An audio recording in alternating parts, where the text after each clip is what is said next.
our introduction started. All right. Good afternoon and welcome to the webinar. My name is Kristen Ledbetter and I am a member of the WSCAI board and I serve on the education committee. We appreciate your attendance today as we dive into learning about accessory dwelling units from one of the best, Tony Raffel. Tony is a fellow in the College of Community Association Lawyers, a past president of WSCAI, and a current member of WSCAI's ADR and Legislative Action Committees. Tony has been practicing community association law in Seattle for over 35 years. And now, Tony, I will turn it over to you. Thank you, Kristen. And thank you, everyone, for joining today for this webinar. I really appreciate you coming on. I see many friends have signed on for this, so I hope it's a good discussion and of interest. Before we go further, a couple of things I wanted to say. One is it's September 11th, so I wanted to recognize the day and all the losses suffered by people in our country on September 11. And so I just want to recognize that before we go on to our business and act as if September 11 is just another day. The other thing I wanted to mention is the scope of the presentation. There is so much that this leads into. It's really a rabbit hole discussion about land use and community association law and vested rights, and there's many things that touch into this subject, and those are really largely beyond the scope of what I'm talking about today. What I hope you get out of this today is a nice, somewhat compact overall understanding of what's happening in terms of ADUs in the law, what you can expect in terms of impacts on community associations that you either live in or manage or are involved with. So there's a lot of policy discussion that's possible over this, and we're going to talk about it a little bit, but that's not really the focus. It's more about kind of what is the law and how is it going to impact all of us. I've asked that you hold questions until the end. I can't both speak and monitor the chat at the same time. I don't have that ability.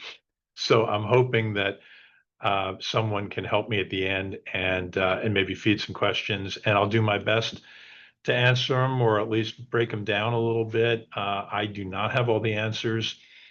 This is pretty new for all of us, but it's coming for all of us. So please be kind if you see that I don't know the answer to things. I'll try to confess it openly. All right, with that said, I'm going to share my screen and put up our PowerPoint, and that'll at least guide my discussion. So here we go.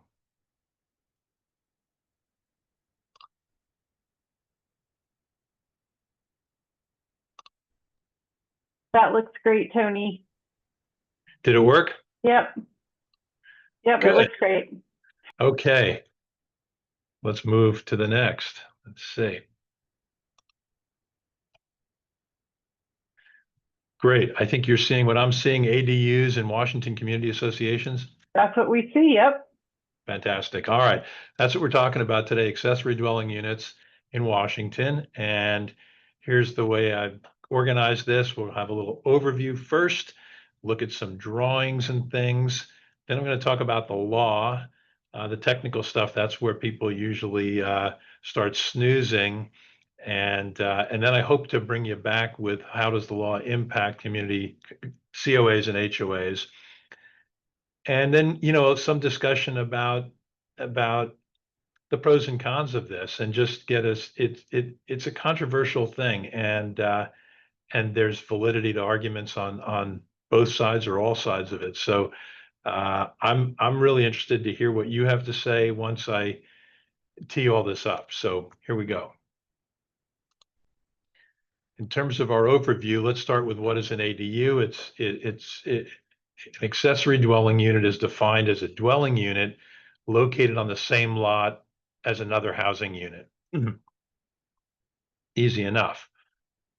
There's two types: attached ADUs and detached ADUs. And let's look at this nifty drawing of attached ADUs. There are two kinds. So you can either have it in the principal unit, which is what the main structure is called.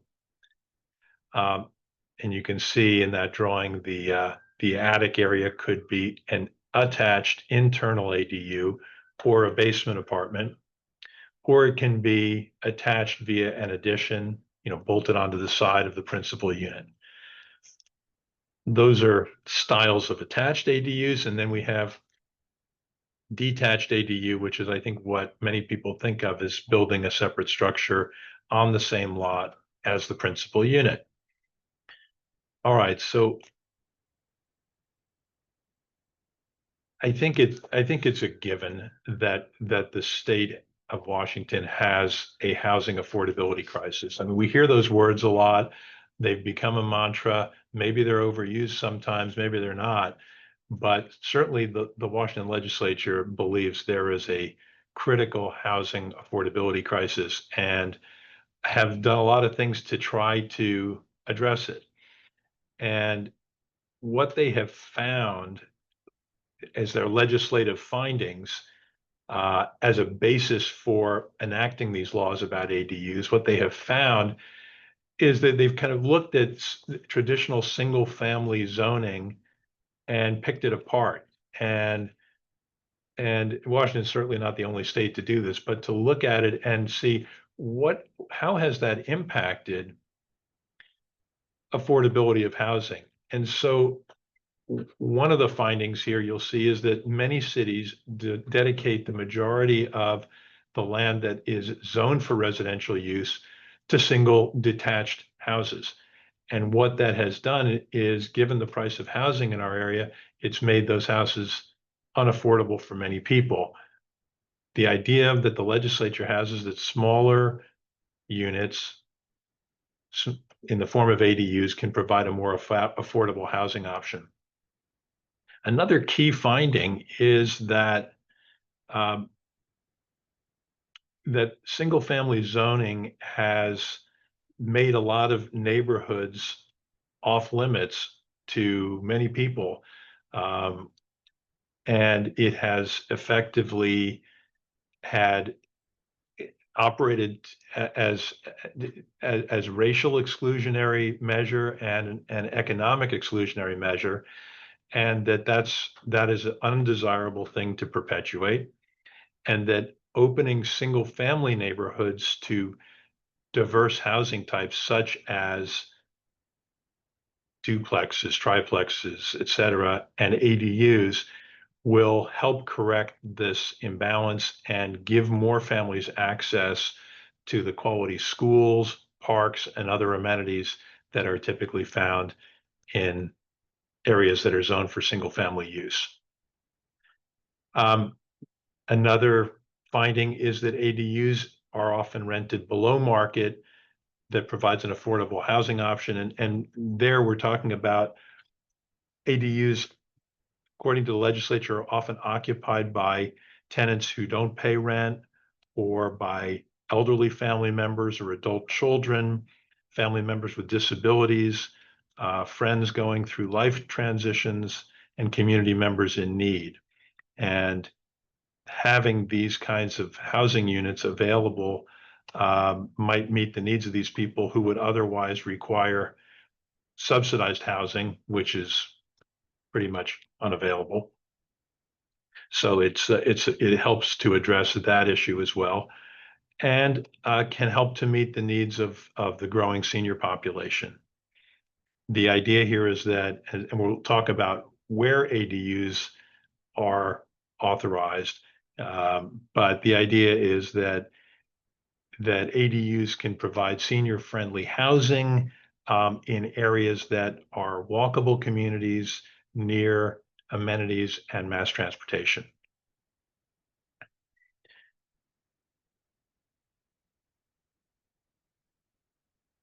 Let me see before we move on to the law itself, let me see if there are other things I wanted to share with you. Yeah, another one is that homeowners who add an ADU may benefit from the income stream from that, because the affordability of housing impacts people not only who are trying to buy homes, but people who already own homes and are trying to pay the taxes and insurance on them. Let's see.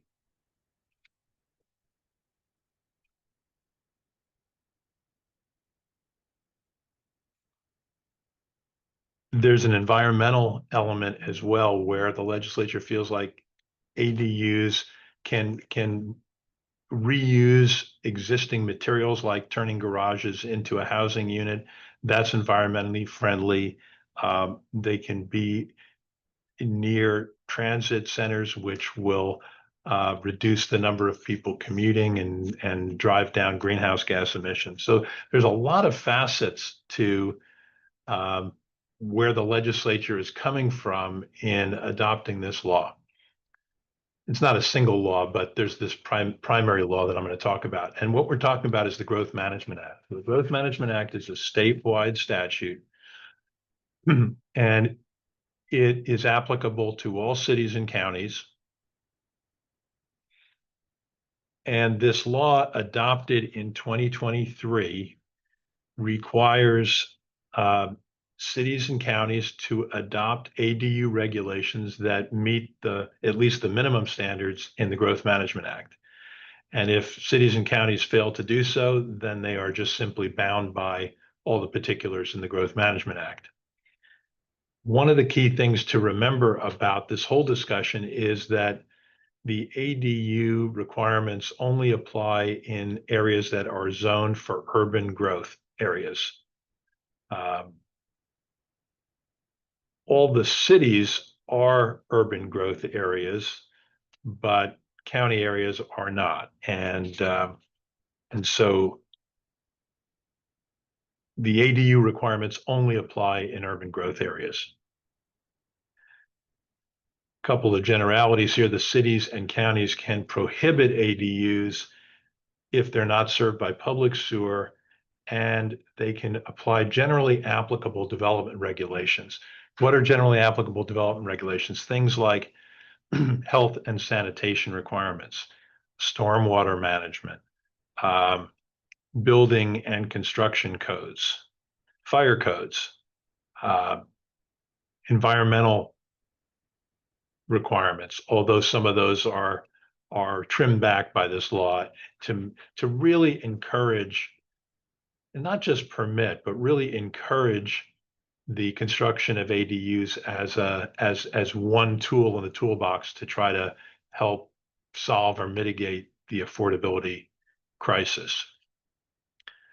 One of the key exceptions here that's, I think, of great interest to community associations is that the law does not prohibit cities or counties from restricting the use of ADUs for short-term rentals, right? Cities and counties have to permit ADUs that are not for short-term rentals in urban growth areas, but they are free to restrict the use of ADUs for short-term rentals. And what is a short-term rental? A short-term rental is, we've got a statute on it now, been elevated. So we're talking about someone who rents a lodging that is not a hotel or motel or bed and breakfast for a fee for fewer than 30 consecutive nights. That's the legal definition of a short-term rental. So when it comes to short-term rental use, cities and counties can prevent ADUs or restrict ADUs that are intended for that purpose. And we can all speculate about, or really, I guess, understand what the reasons behind that are. I'll speculate a little.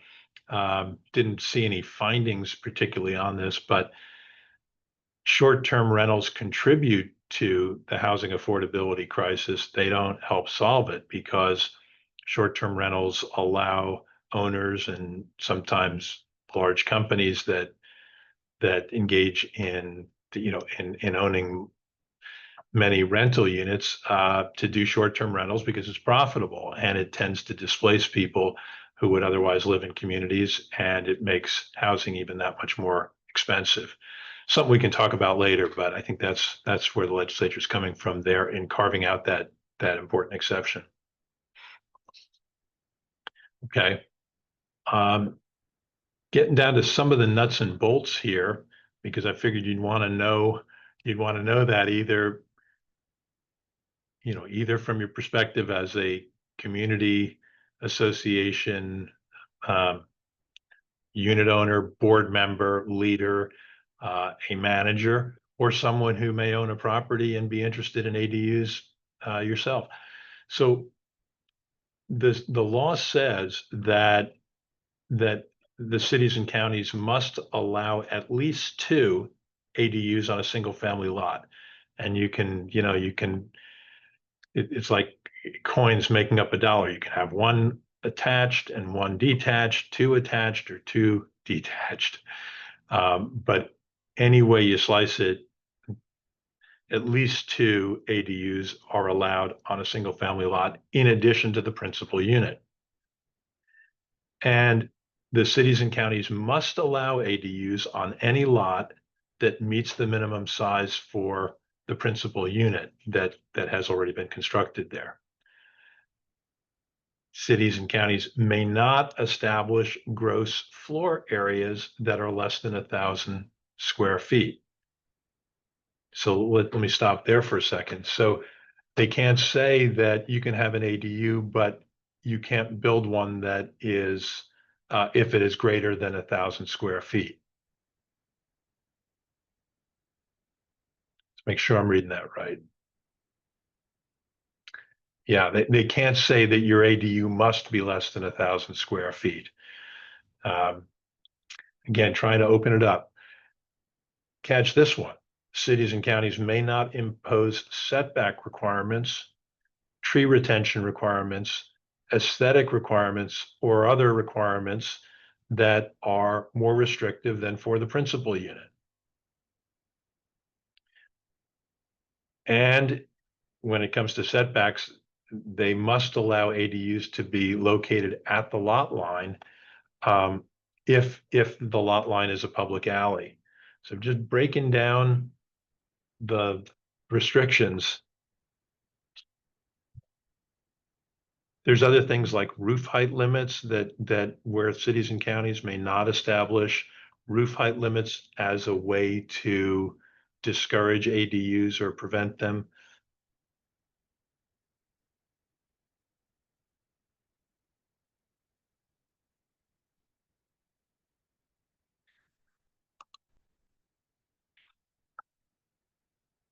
More of the details here.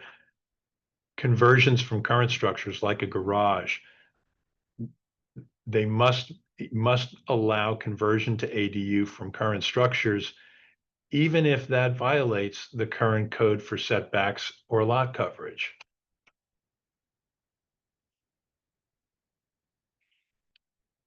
May not prohibit the sale of a condo unit separate from the principal unit because it was originally built as an ADU. So once an ADU is constructed, maybe it becomes a condominium. Maybe the owner of the property decides to put several ADUs on the property and condominiumize that property. The cities and counties cannot prohibit the sale of a condominium unit just because it started as an ADU. Cities and counties can't require public street improvements despite the fact that ADUs are adding a lot of density to the property. And we'll talk about occupancy issues in a little while, but there are new restrictions on restricting occupancy and limiting the occupancy in units that we all need to know about. So, ADUs and middle housing such as duplexes, triplexes, fourplexes, et cetera, definitely increase density. And that is what the legislature is trying to encourage. But here they're saying cities and counties cannot require public street improvements because it would make the cost of an ADU impossible. And may not even require off-street parking. There are some exceptions, but normally cannot require off-street parking for ADUs that are within a quarter mile of a major transit stop, it's unclear to me if it's a quarter mile, if it's a half a mile. There are two separate provisions, but you get the picture. It's another limitation that cities and counties have to deal with now, and making it less expensive and easier for lot owners, homeowners to add housing units to their single-family zoned lots.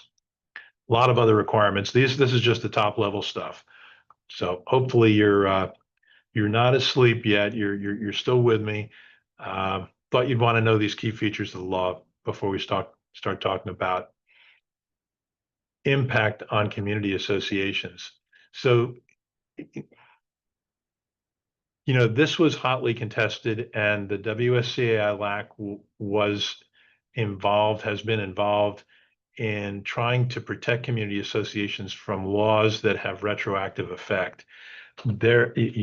Contrary to what people may believe, or what people believe sometimes, legislature actually has a lot of authority to adopt laws that have effect not only on future properties and future communities, but existing communities. There is a great deal of authority to do that.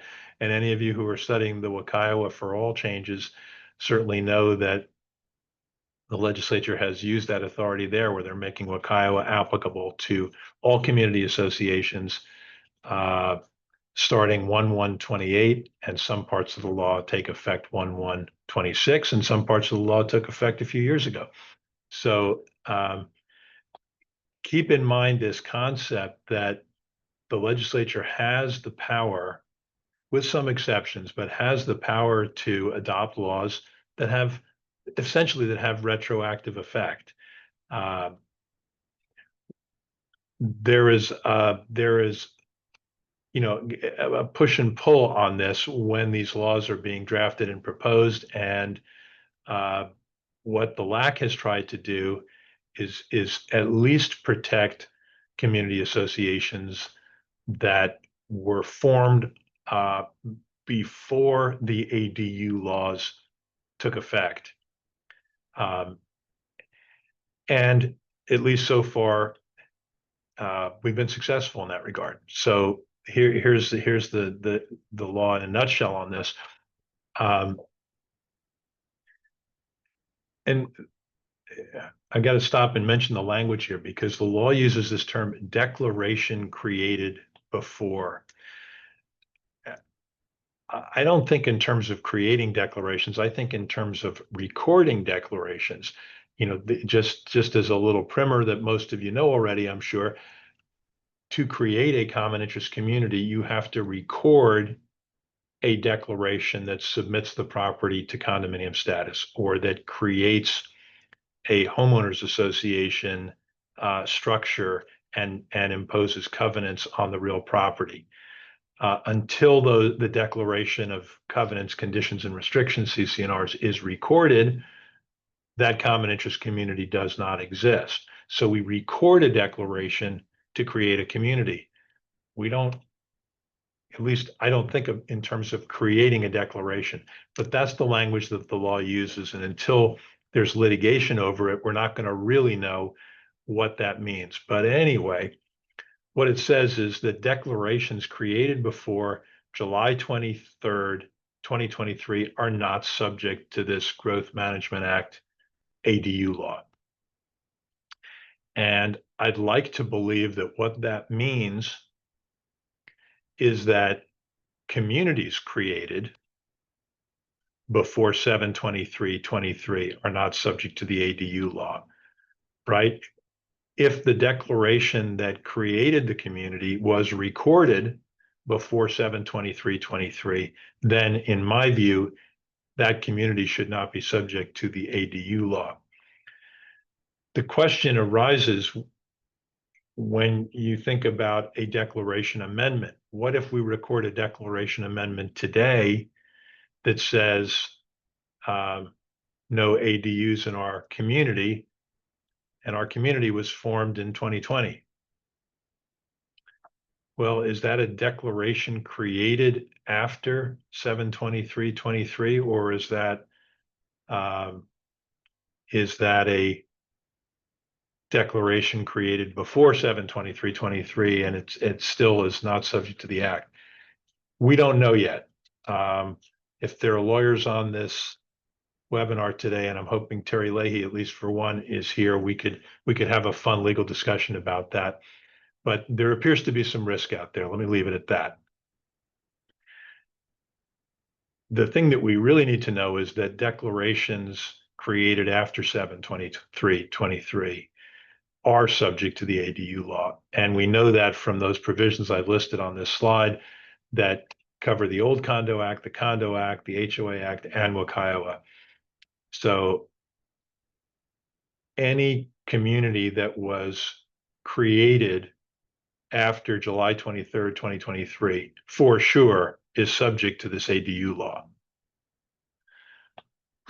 And what those sections all say in language, either identical or very similar, is that the governing documents of these associations that are subject to the law may not actively or effectively prohibit the construction, development, or use of additional housing units. And that applies not only to ADUs, but to duplexes, triplexes, et cetera. So again, this is really a huge part of the push to promote density in urban growth areas, create more housing units that are affordable, and concentrate growth in the urban growth areas. So what does actively or effectively prohibit mean? You know, sometimes you can regulate something to within an inch of its life, and you say, well, I haven't prohibited it, I've just regulated it. Well, what this law is saying is you can't do that. You can't effectively prohibit the construction by making it so onerous, so burdensome, so impossible that you just can't do it, right? And that creates risk for associations that want to get creative and think about, okay, let's see if we can adopt some amendments to our declaration that will make it, well, let's not say make it harder, that would just, in our view, protect the community from the burdens that we think these additional housing units will impose on the community. So we start regulating parking within the community. We start regulating allocation of expenses within the community. And at what point does that cross the line into actively or effectively prohibiting the use or the development of ADUs or additional housing units? Don't know. We're going to find out over time. But again, it's a risk factor, and the risk is on the association, because if it is aggressive in adopting either rules or changes to declaration or bylaws that burden the right to create additional housing units, those rules and amendments may be challenged by owners who want to create the additional housing units. And if challenged and the association loses, they may be responsible not only for allowing the use, but for any damages that the property owner may have suffered from the delay.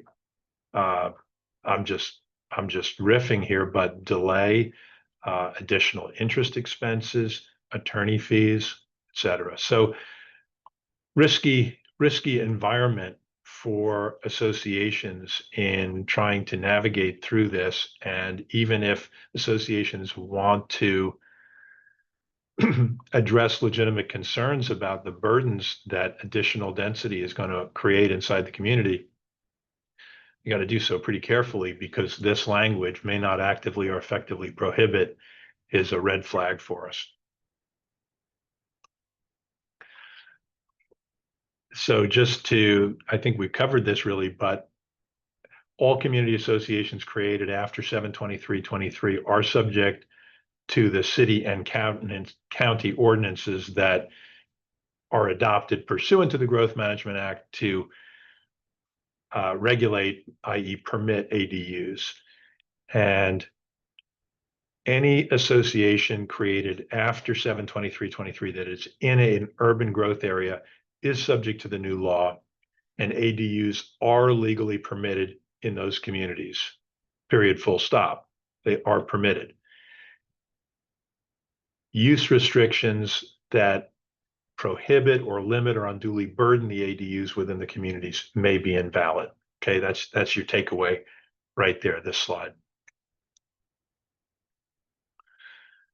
I mentioned occupancy limitations before. So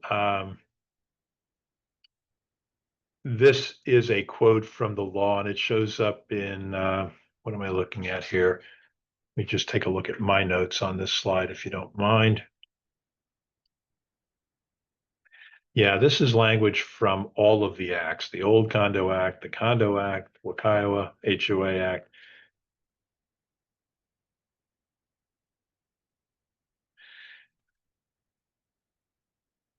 And what it says is that, again, except for occupancy limits on short-term rentals, which are allowed by law, or structural load limits, based on building code, associations may not adopt any kind of rule or condition or amendment that regulates or limits the number of unrelated persons that may occupy a unit.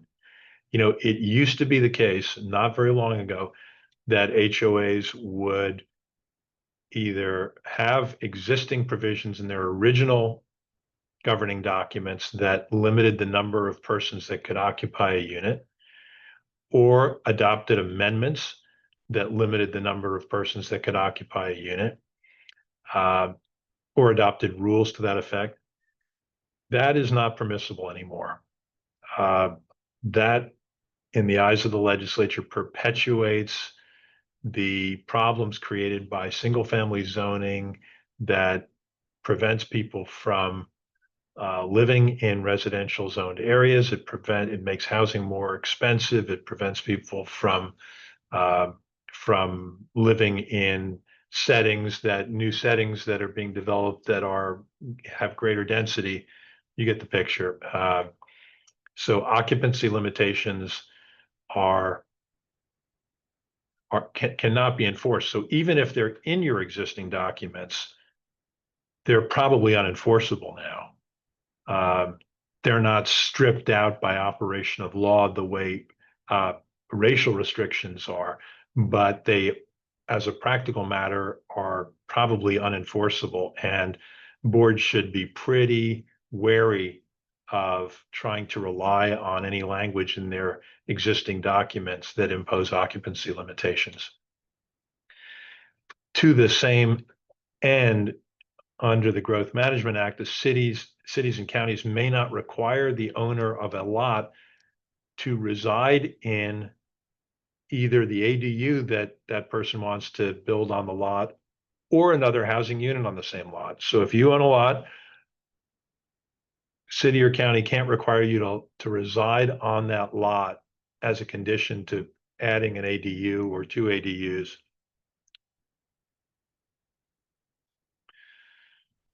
Let's pause for a moment. So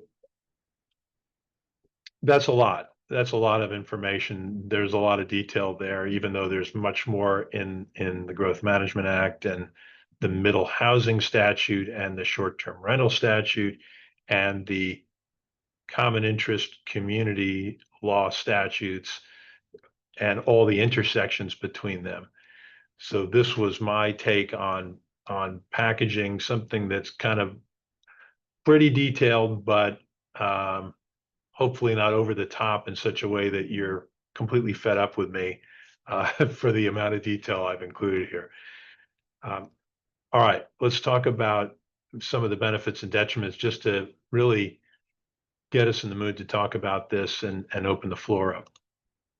So as the findings reflect, the idea here is to increase the supply of affordable housing in expensive metropolitan areas and to encourage more density, but allow relief from high occupancy arrangements that may exist now, have a relief valve, if you will.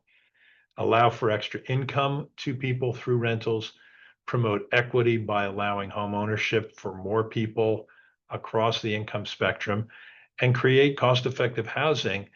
And this $50,000 to $150,000 number comes from an article about cost to construct ADUs. I'm not vouching for that number, and it's going to vary a lot depending on where you do it and how you do it. But that's one person's view on what it might cost. Don't know. A lot of variety on that one. A lot of variation on that one. Something to be aware of, and this will catch the ear of anyone who is thinking of putting an ADU on their property. There are some financial benefits, tax exemptions that are available. So there's a 3-year property tax exemption for constructing an ADU if the ADU is 30% or less of the value of the principal unit. Pretty nice. There's a separate property tax exemption for seniors and disabled persons, and you can see all the qualifications there. I'm not going to read that aloud. Detailed requirements, but there's another financial incentive for seniors and disabled persons to take advantage of that. And keep in mind that a lot owner can sell the ADU independently of the principal unit. And that just slices right through single family zoning laws as we've known them, right? It just is making housing much more available. That's the idea. What are the detriments? Well, I think once you get to start speaking on this webinar, we might hear a few things to add to this list, but we certainly have heard in terms of the LAC discussion about increased traffic challenges, parking in communities, making navigation through alleys and streets more difficult, changing the character of neighborhoods and HOAs, particularly if ADUs are permitted for short-term rentals, as they are in some communities already. Hard to get the genie back in the bottle, right? And then noise and density and impacts like that. And infrastructure-related concerns. Okay, we're adding a lot of additional housing units to our existing property and community that was created at a certain point in time. How is that going to impact our utilities, our stormwater drainage, our septic or sewer system, our water system, drainage?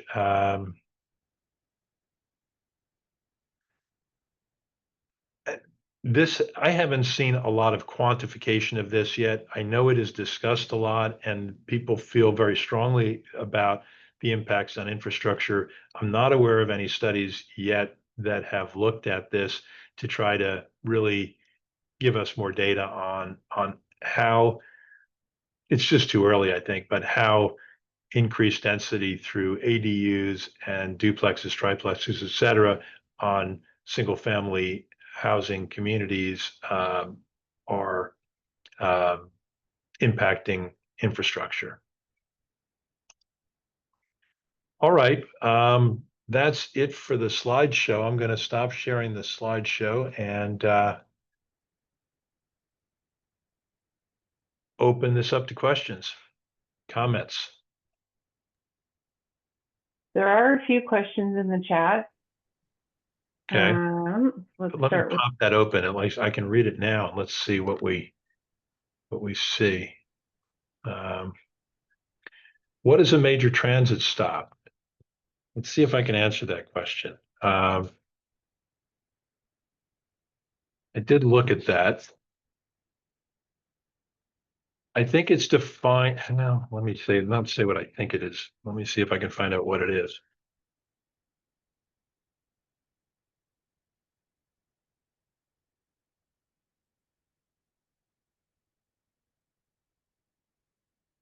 A major transit stop includes a stop on a high-capacity transportation system, commuter rail stops, stops on rail or fixed guideway systems, and stops on bus rapid transit routes. So it doesn't sound like it applies to any and all transportation, like it's not all bus, it's bus rapid transit routes. And it sounds like it may apply to all rail, but I don't know. That's what it says. Gary asks, does this law apply to updated declarations? And that's the uncertainty part that I talked about before, where the language of this law is phrased in terms of declarations created after 7/23/23. What does that really mean? Does that include amendments to declarations, or only communities created after 7/23/23? I don't know the answer. I would say this, that let's say you have a community created before 7/23/23 that now is familiar with this law and wants to adopt some restrictions.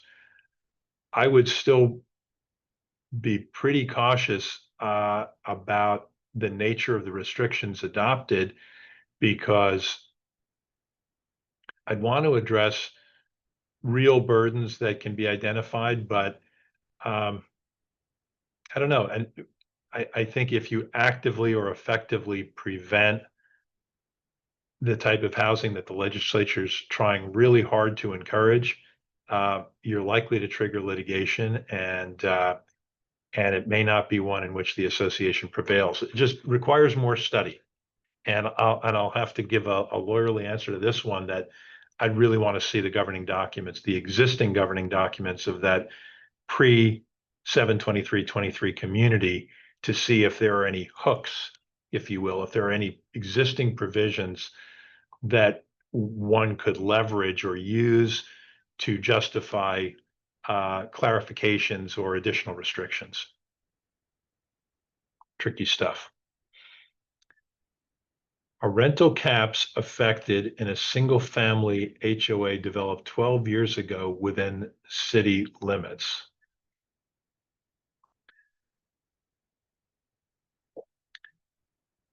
Well, so we've got a community within city limits, so it's in an urban growth area, but it's developed 12 years ago, so it's pre-7/23/23. The ADU law doesn't apply to it, and the ADU law doesn't regulate rental caps. So a rental cap, if it was validly adopted at the time and properly recorded, should be applicable, unaffected. Where can we look to see if our HOA is in an urban growth area? You can look on the county zoning map.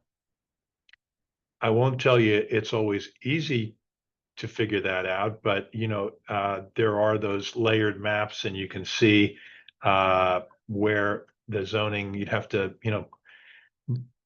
spend a little time with that, but go to the county website, and you can find the urban growth areas marked.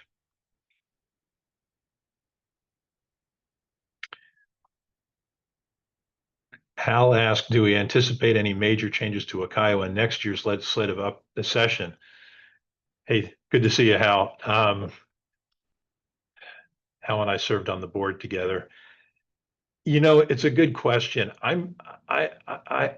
Hillary's there. Hillary will know better than I. Hillary's the chair of our LAC. They've been doing so much in the last few legislative sessions. It would be nice if they took a break and let us try to catch up with the law. Hillary, do you want to comment on that one? Sure. I also think it would be nice if they took a break and let us catch up. But I think we're going to see stuff on board member training, because that's a perpetual one. And I think that they're going to continue to tinker with WSCAI because they seem to, but that's just what I think. So we'll see. But it's a short session, so we might get lucky. They can't seem to help themselves. Yeah. Hal, did you have follow-up there, or are you okay? Yeah. Kimberly asks, are city impervious surface restrictions still enforceable? Good question. Technical question that I can't answer. You know, what the law says is that generally applicable development regulations still apply to ADUs. So you would think that the impervious surface restrictions are still enforceable, but they may collide with this law that I mean, you could say it doesn't just encourage ADUs, it almost directs the construction of ADUs. It really is strongly encouraging ADUs. So I don't know. They haven't said what the bucket that is generally applicable development regulations consists of. In my own view, it would include stormwater management, which would address impervious surface water, but I don't know. Question from Beth. Does the ADU buyer buy into the HOA and be required to pay same assessments as regular lot owners? Oh, what a great question. Wow. And that's So- from one of our participants, Tony. Yeah, well, it's a terrific question, and I don't know that I can answer it. There are so many variables in that. Are we,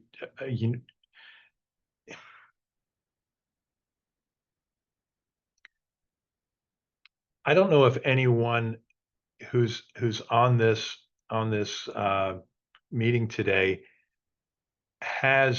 lives in a community or manages a community where ADUs have been added, and the community has grappled with whether that creates a new unit or whether it is simply part of the principal unit.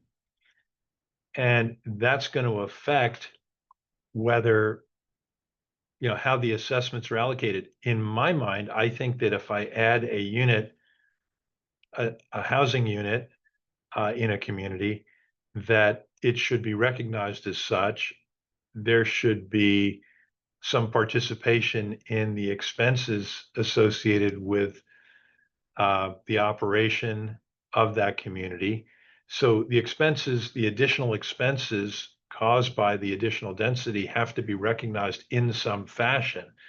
But the law doesn't tell us what fashion that is. It only tells us that we can't effectively or actively prohibit the development or use of ADUs. So I don't know is the short answer to the question. I would be really keen to hear if anyone has had experience with that already, or if there are any lawyers on the call, if Terry's on the call, or others who have guided associations through that. I haven't had to advise an association yet on the situation where they say, hey, an owner is adding an ADU, we understand we have to allow it. Can we treat it as another unit? What is the principal unit owner's assessment obligation, et cetera? I have not had to grapple with that myself yet, but I'm sure it's going to happen pretty soon.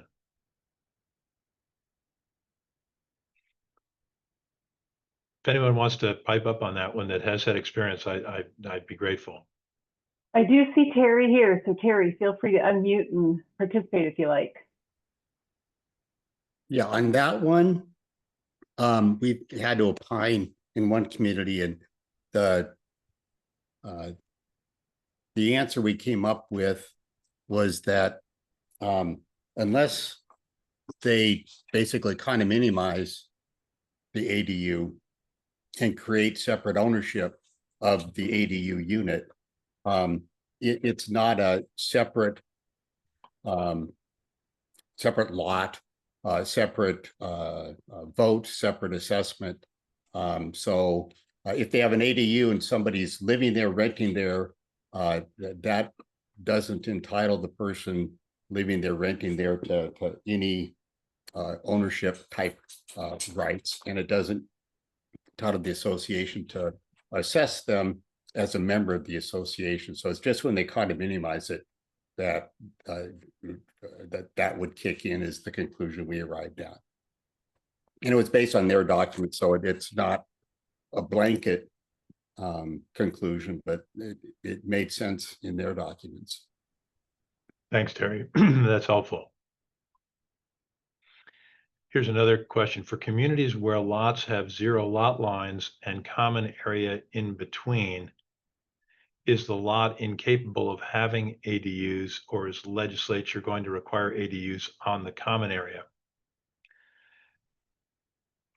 Well, I don't think the legislature is requiring ADUs in common area, but they're trying to, through the provisions that I read, they're trying to make it easier for ADUs to be constructed on lot lines. And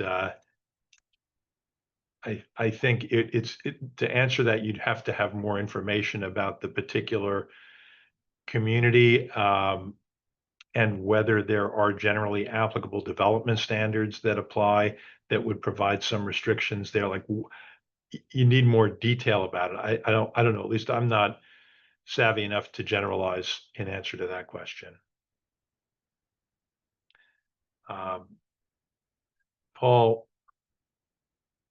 Patrick Paul asked the question, I have an ADU in unincorporated Snohomish County that was created before 2023. How can I find out whether it will be permissible to condoize this unit and or sell separately?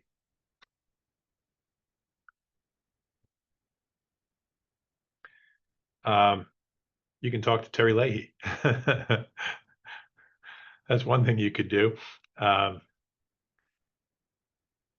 There are a lot of, there were a lot of things that we'd have to look at to see if it would be permissible to impose condominium status on that. It might be.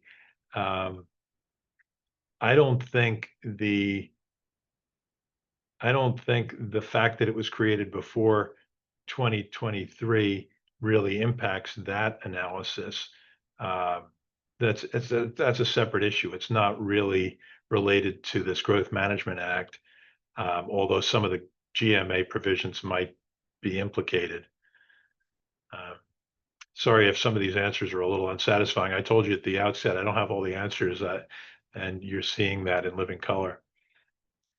What is your opinion on the legality of charging justified cost-only, not profit impact fees for ADUs and STRs to affect extra expenses to the HOA for streets, potable water and sewer, common area amenity, maintenance, security, trash disposal, administration, etc.?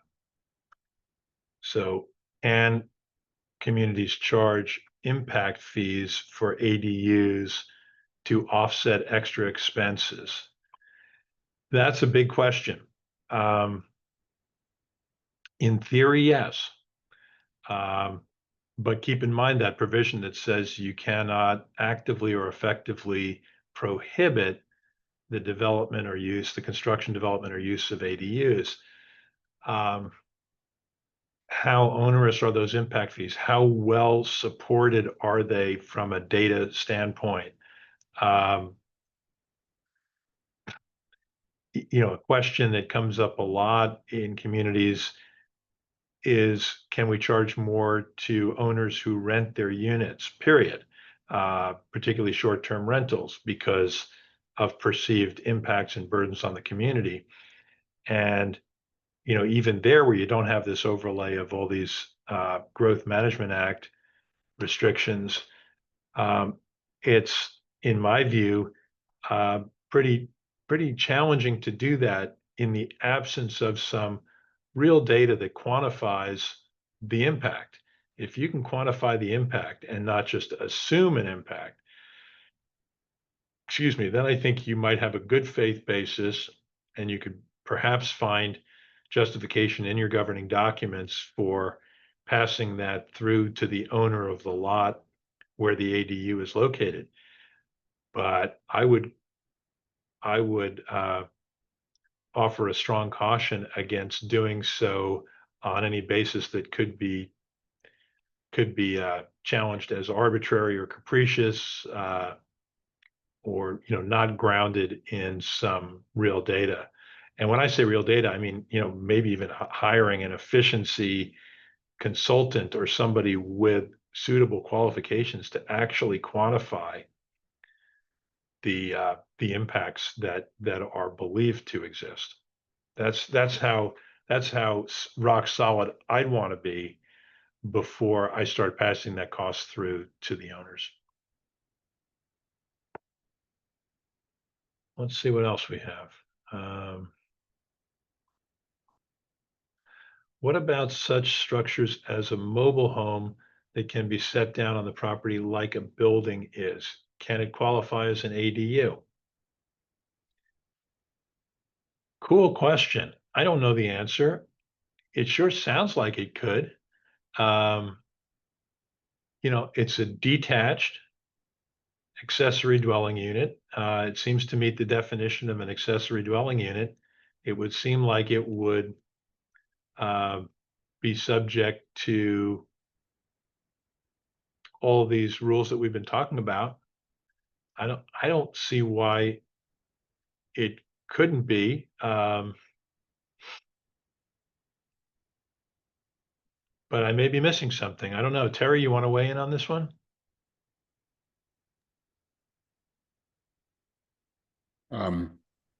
I I concur, Tony. I concur with 99% of the stuff you're saying. So, so unless I pop in on the meeting chat, I've got probably nothing of value to add. See, I feel better already. Terry is agreeing with me on 99%. I'm doing pretty well. Good. It's certainly, and I'm just still thinking about that question. It's still, it's very much consistent with the goal of the legislature to encourage low cost home ownership or home occupancy, and home availability. So to have mobile homes serve as ADUs on property, I mean, it's really consistent with that. Again, all the generally applicable development regulations would apply, but assuming you could meet those development regulations that the city and county impose, it would seem like, why not? That is consistent with the goals of the legislature. It meets the definition of an ADU. So I don't see why that wouldn't be permissible. Laura Davis asks, confirmation, we are an HOA in unincorporated King County in a septic area. No available sewer coming in the foreseeable future. At this time, can we assume that the ADU requirements will not apply to our HOA? We are a incarnation outside of the city, which has been deemed a UGA, an urban growth area. So we're talking about an HOA that is not in an urban growth area, or is it in the urban growth area?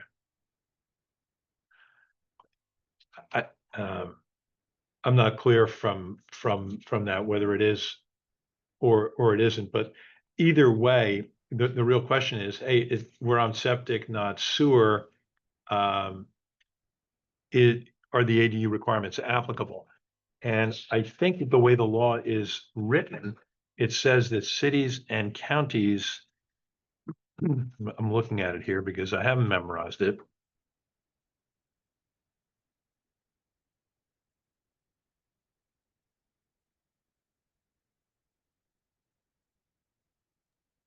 Follow-up is that it is not in the urban growth area. Not in the urban growth area. So the ADU requirements that we've been talking about do not apply to it. But let's answer the question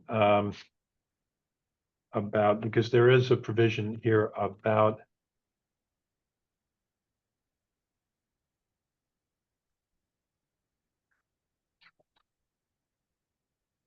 septic. Bear with me. Sorry.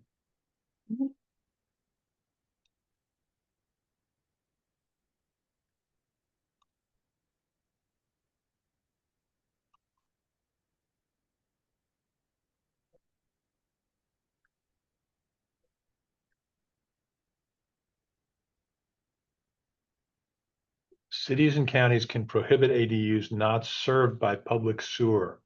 Can prohibit, not must prohibit, can prohibit. So, a city or a county can say, hey, even though, let's assume it was in an urban growth area, city and county could say, even though you're on a septic, as long as the septic has sufficient capacity to handle the additional dwelling units, we're going to say you've got to allow the ADU in that area. One thing I should have mentioned or put on a slide is this provision that lots designated as critical areas or buffers are accepted from, are carved out of the ADU laws. So we're not talking about requiring ADUs in critical areas, steep slopes, things like that. Okay, getting back to the chat. How about an RV tent unimproved garage?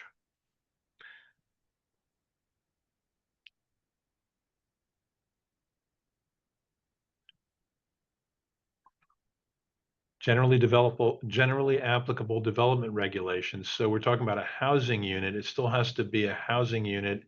I think it still has to be to constitute an ADU. We're talking about a permitted structure of some kind, and I think a mobile home would qualify based on what I said before. For the same reason, it seems like a recreational vehicle could potentially qualify. A tent, doesn't sound like it would. It would have to be one heck of a tent that's really well improved. An unimproved garage, doesn't. My first take on that is no, that wouldn't qualify because you can take an existing garage and convert it into an ADU, but you're going to have to meet those generally applicable development standards. So you can't leave it unheated and without water and sewer. So the standards are not being eliminated completely. It's just strong encouragement to permitting increased density. Yeah, Hal points out that in Island County, the ADU must meet county building codes, and you'd expect that to be the case in throughout, in all counties.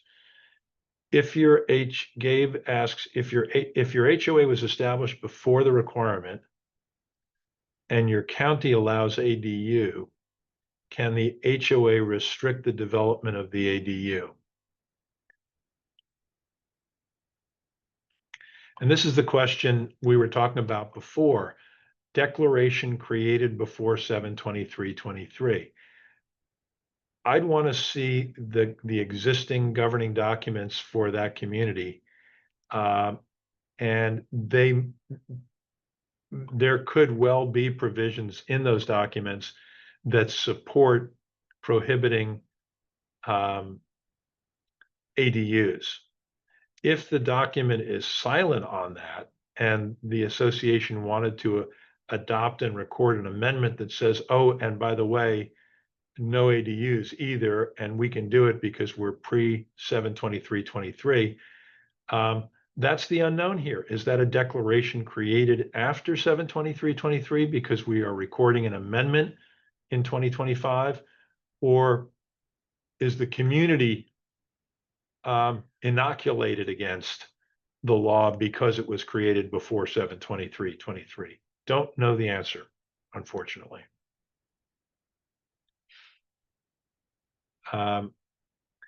Vicky Sparks, if our CC&Rs prohibit RVs and motorhomes parked outside of an enclosed garage structure, would one of those structures or a similar looking park model mobile home be allowed as an ADU?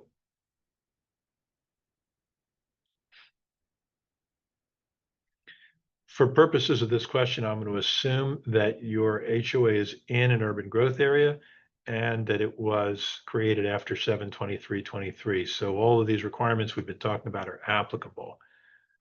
But your CC&Rs prohibit the parking of RVs and motorhomes outside of an enclosed garage structure. Yeah. I'm thinking.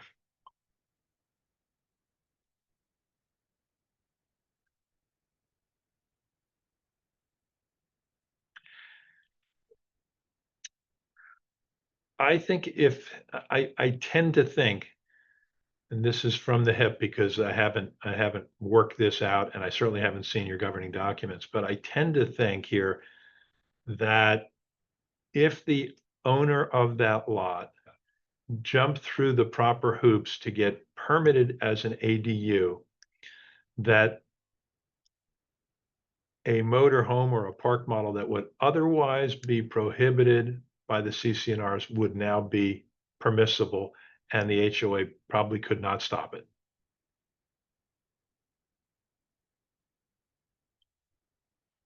That's where the rubber meets the road here.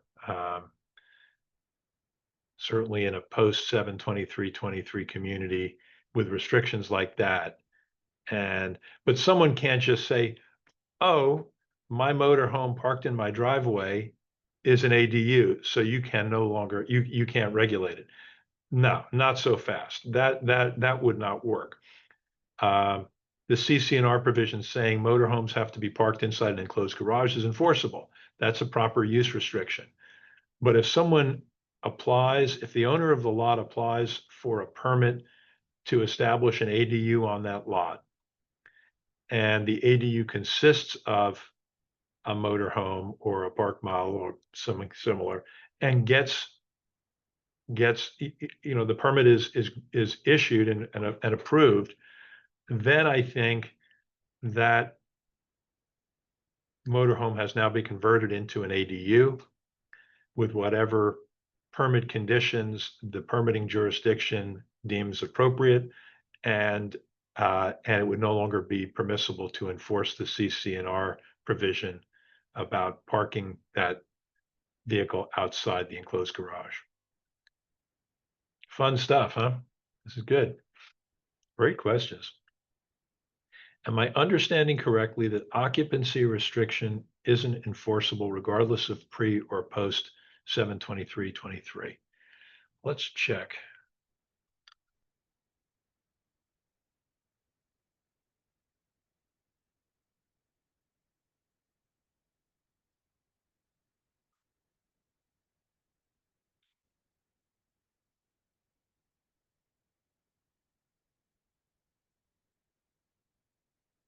That is correct. That's not tied to the ADU provisions. This just is a standalone in all of the common interest community laws. Thanks for that. Would it be advisable to create amendments prohibiting ADUs if our HOA was created prior to 7/23? The question of the hour, right? We don't know the answer to the question of whether a declaration recorded after 7/23 for a community created before 7/23 is subject to this law.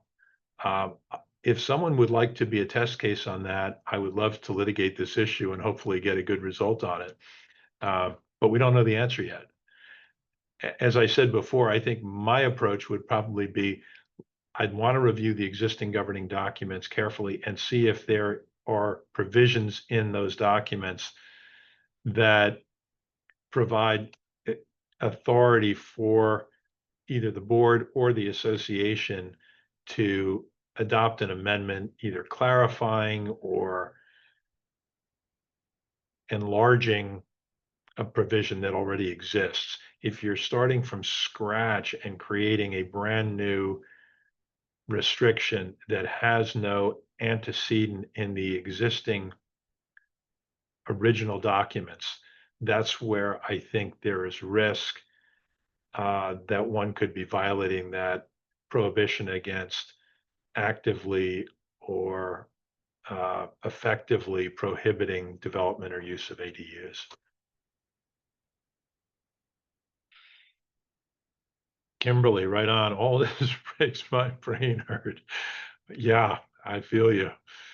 I know they're trying to prevent occupancy restrictions, but would they still have a max number of residents per resident, per residence? No. Interesting though, the way it's written is, other than short-term rental restrictions other than structural load limits, associations may not adopt restrictions on the number of unrelated persons that may occupy a unit. Well, to my lawyer's mind, that would seem to suggest that you can adopt restrictions on the number of related persons that can occupy a unit. Why did they write the law that way? I don't know. Hillary, does your memory reach back to that and where we understand where that was coming from? Yeah, I think it was a specific, actually a legislator who was renting out rooms in his house. So it's to allow boarding houses, basically. So we have this anomaly then where you can't restrict the number of unrelated persons unless you're exceeding the structural load limit, but you can limit the number of related persons. And what is a related person anyway? Is there a definition of that? I wish there was, because then we could define unrelated persons. It'll make it easy for us.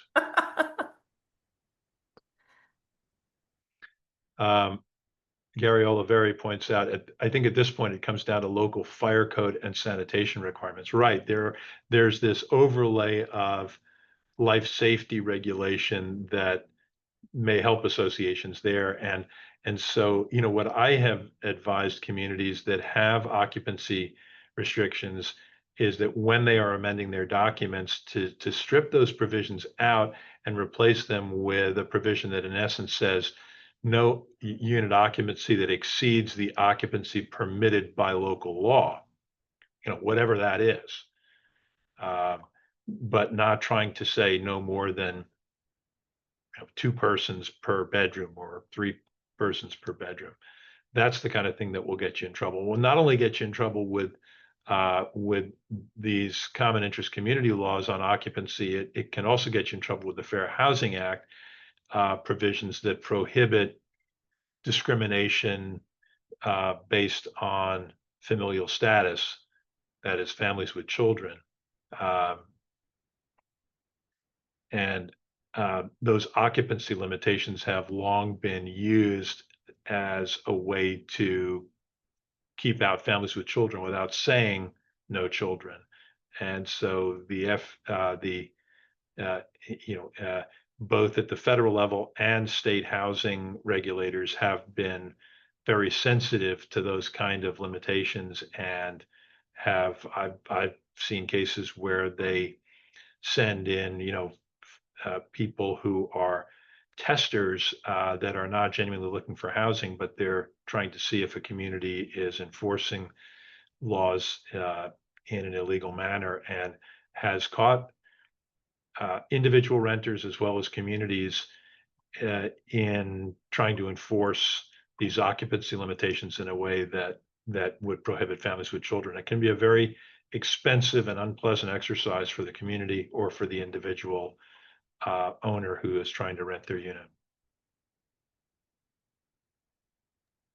I want to encourage anyone to unmute themselves, ask a question if you like, or make a comment. Don't have to put it in the chat. I want to thank Tony for all of that really great information. I want to thank Hillary and Terry both for being here, our LAC and Hal for being here, helping us with these difficult questions. Sounds like they're not in black and white yet, but hopefully we'll get there. A question before you sign us off, Beth. I don't know if Terry Leahy would like to raise this, but he was kind enough to share with me a pending Seattle City ordinance that is under consideration that takes this to an even further extreme than the state law, and is going to be very provocative if it is adopted. Would love to hear from you on that, Terry, if you're willing to share. Yeah, sure. Now, the city of Seattle will, on September 23rd, vote on a proposed ordinance called Roots to Roofs. And it is designed to allow nonprofit corporations and minority housing advocate type groups to partner with developers and if they partner with developers, then their proposal is entitled to additional density and height bonuses. And so what that would translate into potentially would be if you took, let's say, I mean, if you look at what has happened in downtown Ballard or in the residential areas of Ballard, where they take one lot, they tear the house down and they put up 7 townhomes. This pilot program that's being proposed would allow basically up to 6 townhomes to be built on a single family lot.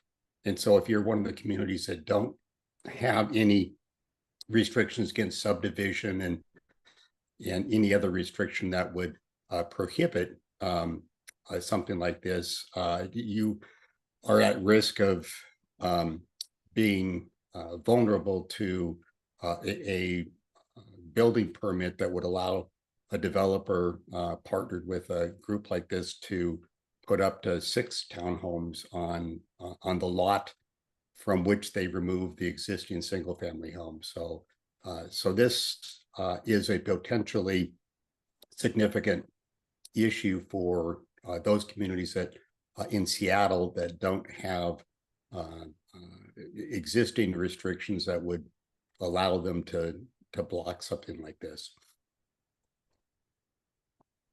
Can I ask a Thanks, sir. question? Is Yes. this like the middle housing bill that we defeated, Terry? It sounds a lot like it. Yes, I wasn't part of that, but this is 2.0 of a bill that died last year. And so if the bill that died last year is the middle housing bill that you're describing, then this is 2.0. But it's primarily focused on partnering with nonprofits and minority housing advocacy type groups. So it may be a little bit different, but it was around before in some form, and it's come back again.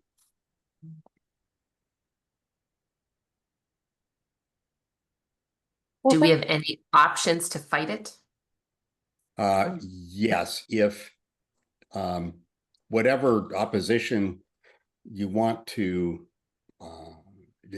propose, it's got to be before the city before the 23rd. And I listened to the hearing the other day, and the most persuasive objection, I think, that might work with the council would be one that basically says, look, this is jumping the gun because these kinds of density issues are already on the table as part of the city's comprehensive plan review. And they're in 2026 going to be looking at the residential part of the comprehensive plan. And so there's at least 2 council members that are on record saying we ought to just wait on this until we get to that part of the comprehensive plan review and take it up at that time. So you got 2 votes that are going to go against it. So to the extent that there would be any other council people that would vote to postpone it until the comprehensive plan takes it up, then that would be a way of defeating it. Thank you. Thanks, everyone. Really appreciate you joining.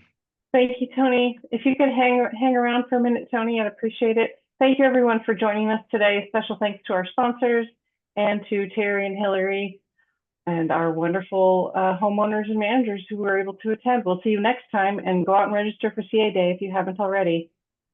Bye.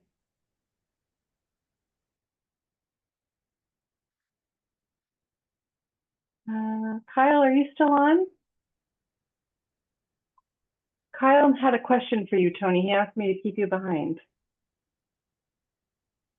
Sure.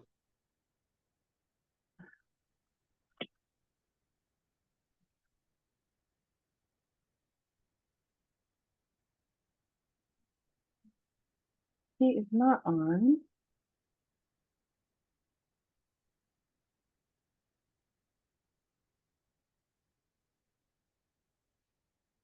Oh, there he is. Sorry, I asked you to say and then I forgot. Hillary just wanted me to make sure before you left for your trip that you saw the lax email from today so she could get your vote, but I believe she sent it out while you were preparing for this, so you probably haven't even seen it, but she said she knew you were going to leave, I think, in the next couple days. Yeah, leaving tomorrow. Let's see. So I've got an email from Hillary or Yeah, it's a vote, so it needs to be unanimous. So she wanted me to make sure I ask you if you could make sure you put it as a priority before you leave. I will vote yes. And I'm seeing it now. Thanks for bringing it to my attention, Kyle. Yep. Absolutely. Great program today. Thank you so much. My pleasure. All right. Have a Thank good you, evening, all. Yeah. Thanks again, Tony. I appreciate you being here. Thanks. Bye.